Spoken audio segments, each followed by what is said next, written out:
Hey guys, this is Chadley again at Metalworks. Just want to give you a quick peek at the 55.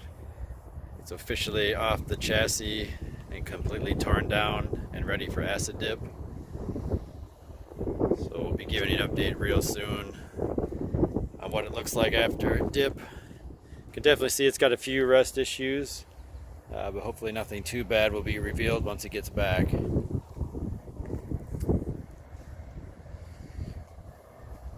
Here's a look at the stock chassis.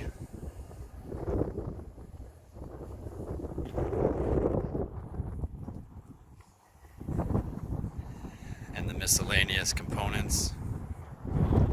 Kind of a mix here of 55 and 56 parts, but everything that's in the gray is from the 55. So again, those will all be leaving real soon for acid dip. And we'll give you guys an update on what it looks like when it comes back from there.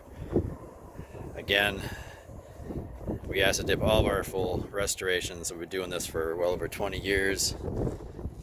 And it's just a great process to take the car to absolute ground zero, and the best way to start out for us.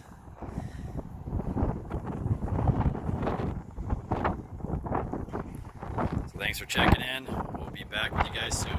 Take care.